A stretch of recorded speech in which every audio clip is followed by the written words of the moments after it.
Hey everyone, my name is Wedge. With all the Planeswalkers for Commander 2014 revealed, you might think there isn't anything left to spoil. If you think that, you'd be wrong. Dead wrong. Embarrassingly wrong. You should feel ashamed. Bad. We'll start with Loreseeker's Stone. 6 mana for an artifact. You can pay 3 and tap it to draw 3 cards. The ability costs 1 more to activate for each card in your hand. Direct comparisons are already being brought up with Dreamstone Hedron. Let me just say this right now. The Hedron is great, and most of the time it'll be cheaper, but you only get 1 activation out of it until you bring it back from the yard. The stone stays in play. That's huge to me. Red decks, especially ones that love artifacts, should be ecstatic to have another card draw engine. Sure, the ability costs more the more cards you have in hand, but I can't remember the last time I saw a truly red player with a full grip. It's expensive, the ability can be expensive, but drawing 3 cards has never been bad. Ask Kirkesh, who's about to draw you 6 cards. Don't underestimate this, please. Masterwork of Ingenuity is 1 colorless for an equipment artifact. You may have it under the battlefield as a copy of any equipment on the battlefield. This isn't bad at all. Even if you think small, this could be another Lightning Greaves or Swiftfoot Boots.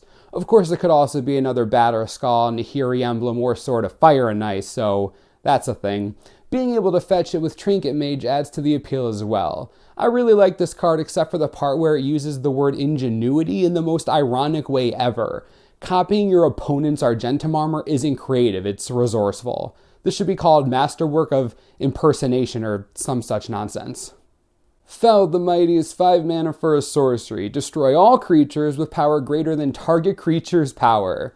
I'm not going to focus on this card for a long time, but I will say this. Conditional board wipes are not always good, but when you're playing Doran the Siege Tower, Feld the Mighty is good all of the time. Hallowed Spiritkeeper is 1 colorless and 2 white for a 3/2 avatar with Vigilance. When it dies, put X 1/1 spirit tokens with flying onto the battlefield, where X is the number of creature cards in your graveyard. Come on, there are so many strategies that can make use of this card. Just 2 off the top of my head. Carador, Ghost Chieftain, and Teysa, Orzhov Scion.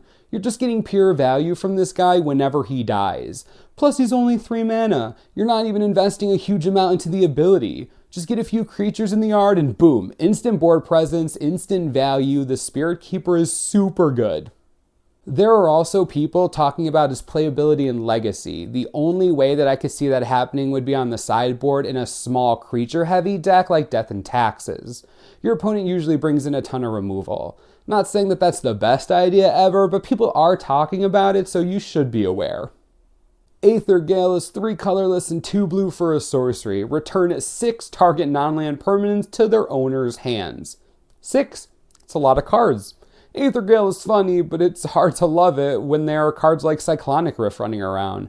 Don't get me wrong, people will totally play this because returning that many permanents at once is super funny. The card's a good time, especially with Battlefield Thaumaturge in play. As long as you're targeting creatures, go crazy. Not the most insane combo ever, but still funny to return a bunch of stuff for 2 blue mana. Intellectual Offering is 5 mana for an instant. Choose an opponent. You and that player each draw 3 cards. Then choose an opponent. Untap all non-land permanents you control and all non-land permanents they control. Okay, first thing, this is an instant. That's awesome. Second, have fun giving someone a free Ancestral Recall. Unless you're playing a commander like Nekasar, you're going to make an opponent real happy. Also, in case you forgot, you get to untap all non-land permanents for yourself and another opponent. Or the same one, if you're trying to get on their good side. The politics of these choose an opponent cards are fantastic. Couldn't be more hilarious. The last thing I'll say about Intellectual Offering is that the commander that's being associated with it the most, besides Nekusar, is Melek Izzet Paragon. Enjoy your super double casting crazy choose an opponent card. Commander's a ridiculous format. Stormsurge Kraken is 3 colorless and 2 blue for a 5/5 Kraken with Hexproof and Lieutenant. As long as you control your commander, it gets +2/+2, and whenever it becomes blocked, you may draw 2 cards. This is easily one of the most impressive Lieutenant cards to date. It's already a 5/5 with Hexproof for 5 mana. It's not bad by any standard. But becoming a 7/7 just by having your commander in play?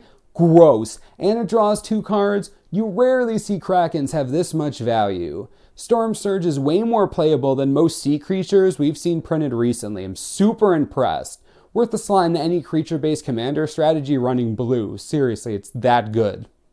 Creeping Grapevine is 3 colorless and 2 green for a 5/5 plant elemental with trample. You can pay 1 colorless and 1 green to make target creature you control a base 5/5 until end of turn with trample. We've seen abilities like this before with the intention of making your small creatures bigger. Cards like Biomass Mutation and Mirror Entity are both more intense versions of this card. Having to pay 2 mana per creature is pretty annoying, but they do get trample, which is relatively unique among cards like this. I don't dislike the Grapevine, I'm more worried about mana efficiency. However, at the end of the day, you can just keep turning your saplings into 5/5s with trample and attack over and over again until people get super upset with you. Thalon of Havenwood could use a few more friends. Just saying, he seems pretty lonely. Arcane Lighthouse is a land that you can tap to add 1 colorless to your mana pool. You can also pay 1 and tap it to have creatures your opponents control lose hexproof and shroud until end of turn. They also can't gain it. This is a slap in the face to all you Narset players. Right after she's released, the Lighthouse shows up. Duh, the disrespect is real. Beyond just that, Sigarda, Host of Herons, Geist of Saintraft, the list goes on and on. The Lighthouse is going to make so many enemies. For an uncommon land that isn't getting a lot of attention right now, this card is super good. You're basically forcing your opponent to destroy it with their Strip Mine or Ghost Quarter. This morning, we also got to see the names and packaging of the Commander 2014 decks. We already knew the blue deck was Peer Through Time. The white deck is Forged in Stone, very fitting. The black deck is Sworn to Darkness. The red is Built from Scratch, amazing name. And the green deck is Guided by Nature. Just by names alone, you can tell that each of these colors goes to the heart of what they're all about. White's all about using weaponry, it's what humans do. Blue manipulates time, no surprise there. Black loves to kill stuff, pretty standard.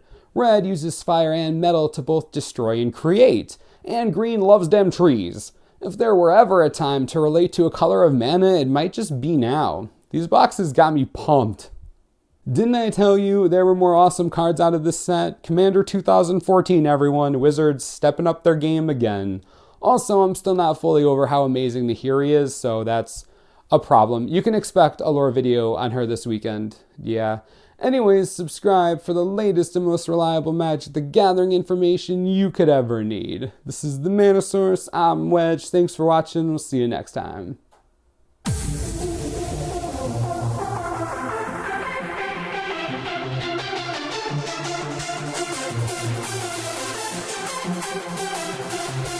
Wow.